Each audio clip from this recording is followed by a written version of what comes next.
Tu es prêt à te lancer dans Forms? Bien, prenons une dizaine de minutes et faisons le tour de l'interface.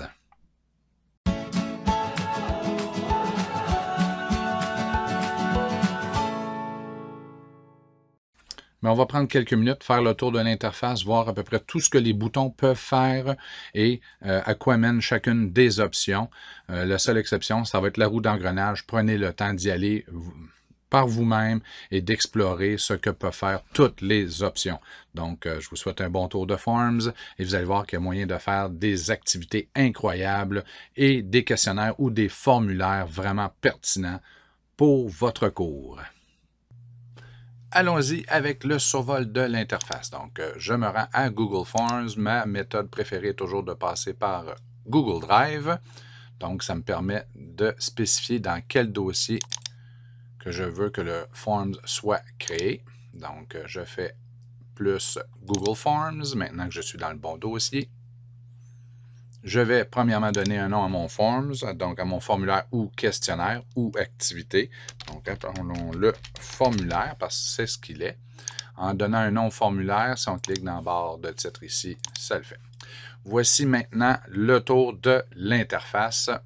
Vous avez en haut la gestion de Forms, des paramètres généraux, plus généraux. Vous avez l'onglet questions qui vous permet de travailler en mode création de questions et l'onglet réponses qui vous permet en temps réel de consulter les réponses des gens qui ont répondu à votre formulaire ou votre questionnaire. Ne pas vous en faire, uniquement les éditeurs ont les deux onglets. Les gens qui répondent au questionnaire n'ont pas accès à l'onglet réponses. Vous avez en haut à gauche le pictogramme qui vous permet de revenir à l'écran d'accueil. Dans l'écran d'accueil, vous avez ici les formulaires questionnaires que vous avez créés récemment. Vous avez accès à une galerie de modèles proposés par le centre de service ainsi que les modèles plus généraux. Vous n'êtes pas obligé de vous en servir. Donc ici, vous avez les formulaires ou questionnaires que vous avez ouverts récemment. Vous avez les fameux 3 points qui vous permettent de masquer les modèles si vous ne désirez pas les voir. Vous pourrez toujours les réactiver par l'onglet paramètres et afficher les modèles si on le désire. Donc, pour l'instant, on peut les désactiver.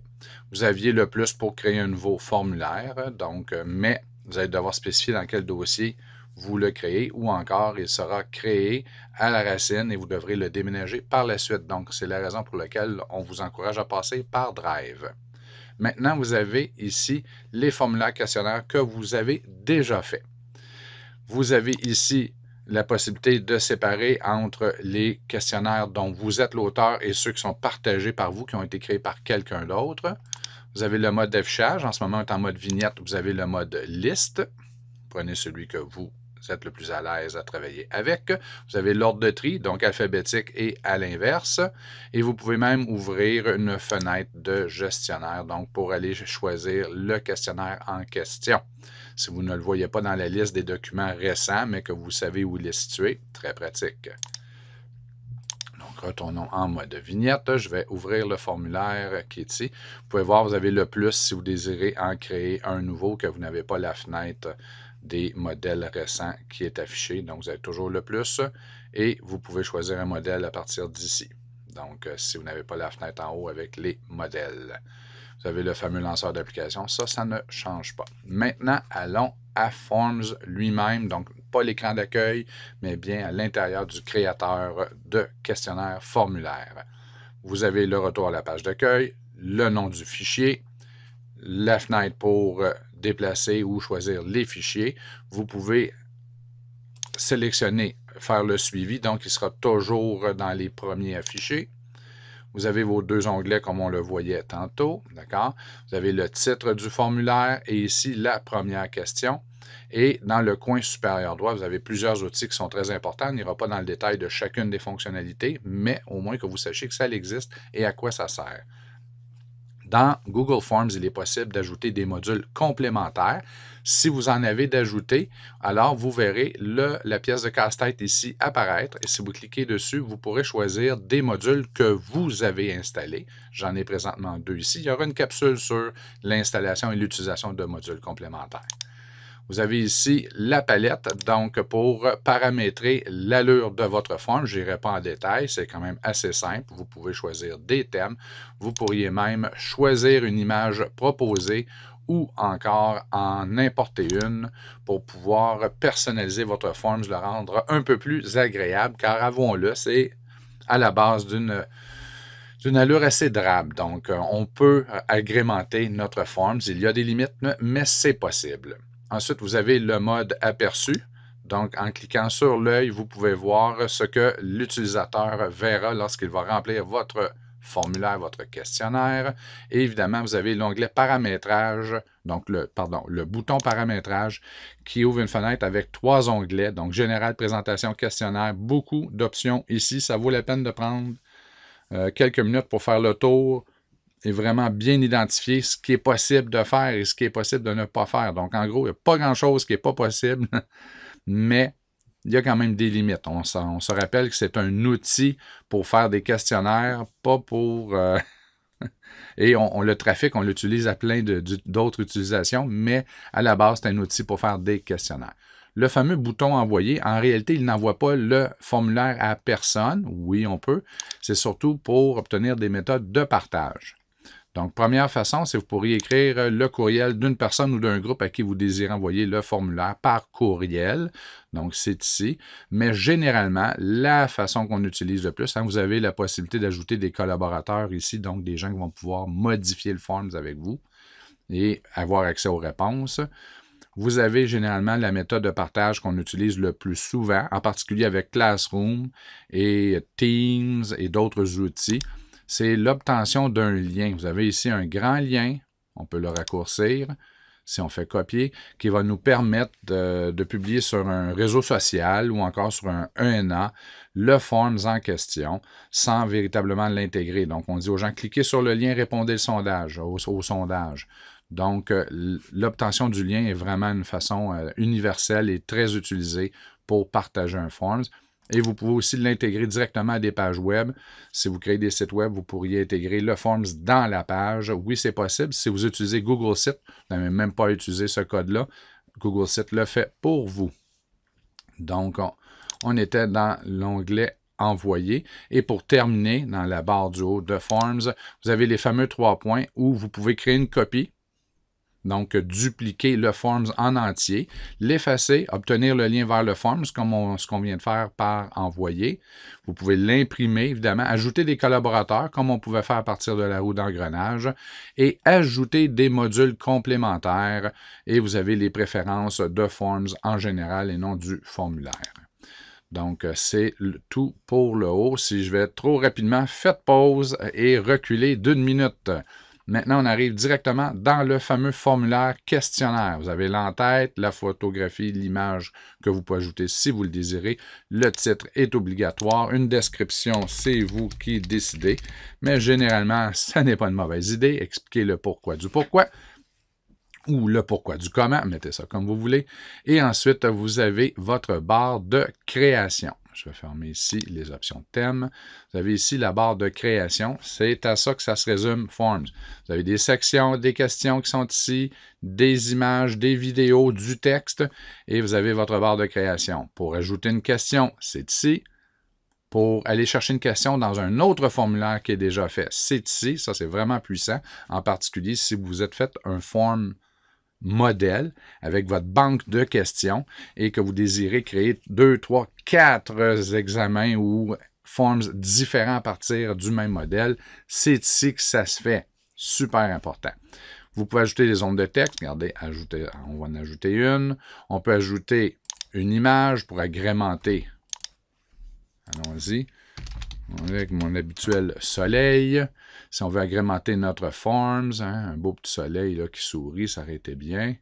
Bon, ben allons-y avec celui-ci. Nous avons notre soleil. On pourrait le réduire si on le trouve trop grand. On clique à côté, les 3 points, on peut centrer. Et voilà. On peut ajouter des vidéos. Donc, elles peuvent provenir de YouTube ou encore, si vous avez enregistré quelque chose avec Screencastify, vous faites Copy Shareable Link dans Screencastify et vous l'insérez ici et ça va très bien fonctionner. Donc, allons-y avec une vidéo sur le soleil. Il fait beau ce temps-là, donc on va en profiter. Voilà, une vidéo qu'on ajoute. Même chose ici, si on désire agrandir la vue, on peut. On clique à côté, les 3 points centrés. Donc, on peut ajouter des vidéos, des images, des photos. On peut ajouter du texte. On peut aller chercher une question d'un autre questionnaire, créer complètement une nouvelle question. Et on peut aussi créer des sections. Des sections, c'est une façon de séparer votre Forms, un peu comme en page, en feuille. Un Forms, par défaut, c'est une série de questions qui apparaîtraient toutes sur la même feuille. Si vous désirez faire des séparations, des chapitres, alors on peut le faire, c'est avec l'outil Section. Regardez, on crée une seconde section et on peut en créer une troisième et ainsi de suite. Et là, à l'intérieur de la section, on crée le nombre de questions que l'on désire. Donc, je vais au moins créer une véritable question. Effacer ce qu'il y a de plus, ce qu'il y a de trop. Donc, ici, on va supprimer la section. C'était pour la démonstration, mais on va tout simplement l'enlever. J'arrive ici, je crée une véritable question. Il l'a mis au début. Je vais la descendre à l'aide des poignées. Donc, allons-y. Question 1. Et la raison pour laquelle je fais une question bidon, c'est tout simplement pour pouvoir visualiser le questionnaire. Donc, elle est obligatoire par défaut. Ici, dans l'éditeur, vous avez la question proprement dit.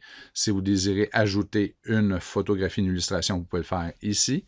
Vous avez le type de choix de questions que vous pouvez poser, allant de la réponse courte, paragraphe, choix multiple, jusqu'à date et heure en collecte de données. Vous avez les options. Si vous désirez déplacer une option, vous n'avez qu'à prendre la poignée qui est en avant. À chacun des choix de réponse, dans ce cas-ci, puisqu'on est en choix multiple, on peut ajouter une image. On peut retirer les choix. On peut même ajouter une question autre où les utilisateurs ajouteraient des choix de réponse possibles. Donc, si on faisait autre, les gens en inscrivant autre ajouteraient un choix de réponse que les utilisateurs qui remplissent le formulaire par la suite vont voir. Vous pouvez dupliquer cette question rapidement. Donc, si vous voulez reprendre cette question-là, juste changer quelques mots, à ce moment-là, vous pouvez la dupliquer, sauver du temps. On peut l'effacer. Est-ce qu'elle a un caractère facultatif ou obligatoire? Et vous avez les 3 fameux points si vous désirez ajouter une description, une mise en contexte à la question. Et encore, faire un branchement conditionnel. On va voir ça dans une autre capsule. On peut aussi demander à Forms d'inverser l'ordre des choix de réponse pour cette question-là. Au même titre que dans la roue de paramètres ici, on peut demander à Forms d'intervertir l'ordre, de changer l'ordre des questions dans chacune des sections. Donc, si vous avez un formulaire avec 3 sections, vous pouvez lui dire, bien, les questions dans la section 1 changent l'ordre, mais ne changeront pas l'ordre avec une question dans la section 1 avec une question de la section 2. Donc, chacune des sections est indépendante. Donc, vous pouvez dire, je ne veux pas que ce soit le même examen, la même évaluation pour mes élèves, mais avec la même banque de questions. Oui, mais pas le même ordre. Donc, on peut changer l'ordre des questions à l'intérieur de chacune des sections et on peut, à partir des 3 points ici du hot dog, changer l'ordre des choix de réponse pour chacune des questions. C'est à vous de choisir quelle question que vous désirez que cette fonction-là soit appliquée si vous le désirez. Donc maintenant, allons-y, allons en mode visualisation. Formulaire, on vous dit description, sans titre parce que je n'avais pas donné de titre. On avait ici notre image, notre vidéo. On clique pour la regarder. On répond à la question 1. Allons-y avec envoyer.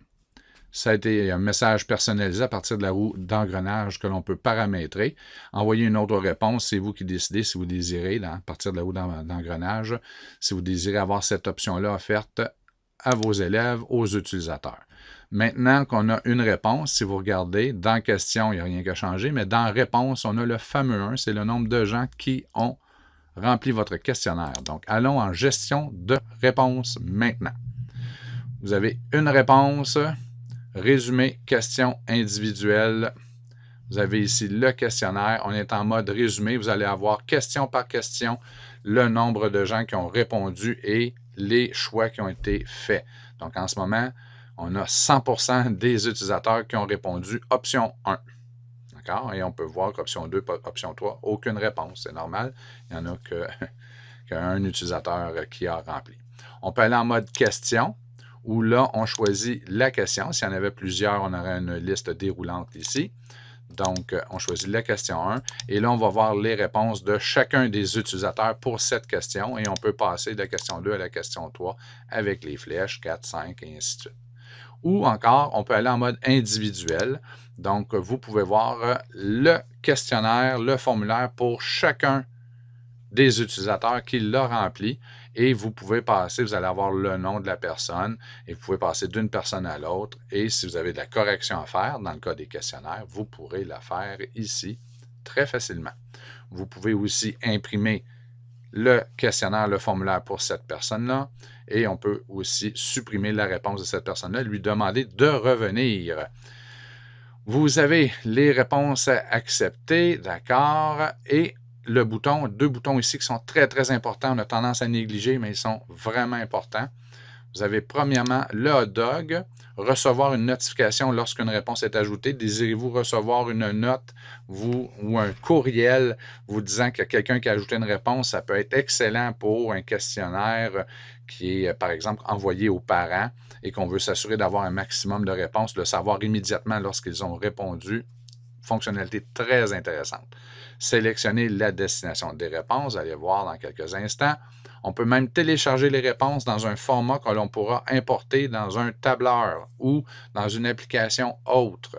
Donc, les fameux formats CSV qui sont généralement supportés par les plateformes web et autres. On peut imprimer toutes les réponses, oui, c'est possible, et faire une remise à zéro des réponses qui sont dans le questionnaire. C'est pratique si vous aviez fait un questionnaire pour une année et que rendu à l'année suivante, vous voulez utiliser le même questionnaire ou le même formulaire, à ce moment-là, vous pouvez supprimer les réponses, on fait une remise à zéro.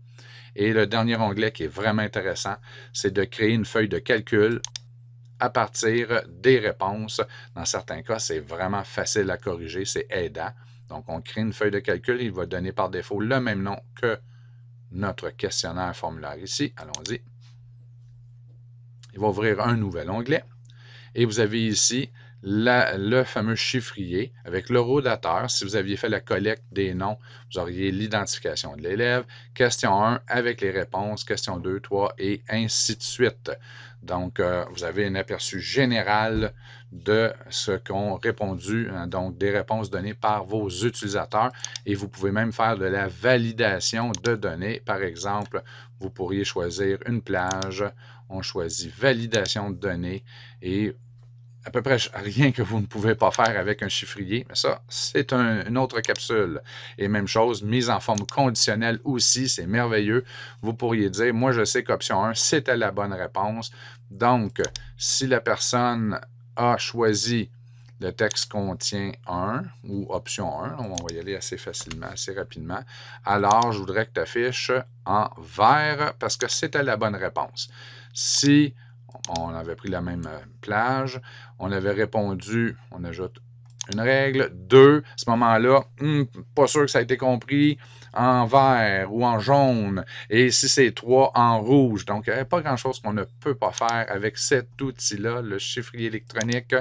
On crée la feuille ici, et l'avantage, c'est que votre chiffrier est mis à jour en temps réel au fur et à mesure que les gens entrent les réponses de questionnaire ou de formulaire. C'est super le fun. Et vous pourriez même, dans le même chiffrier, avoir plusieurs onglets et gérer tous vos questionnaires de l'année avec les réponses ici pour les fiches de progression. C'est vraiment quelque chose de puissant. D'accord? Donc, c'était les fonctionnalités de Forms. Je suis désolé, c'est long, 18 minutes, mais on a fait le tour avec quelques exemples. J'espère que ça a répondu à vos questions. Salut, bye bye. Tu as apprécié cette vidéo? Alors n'hésite pas à t'abonner à la chaîne YouTube Récit dès sa mort et tu peux en profiter pour cliquer sur la petite cloche à côté du bouton abonner pour pouvoir être notifié lorsqu'il y aura de nouvelles vidéos d'ajoutées. Aussi, si tu peux nous faire un j'aime, donc un thumbs up, le pouce, on apprécierait beaucoup. On n'en tire pas plus de revenus publicitaires. Par contre, ça nous encourage et ça nous permet de savoir ce que vous appréciez le plus.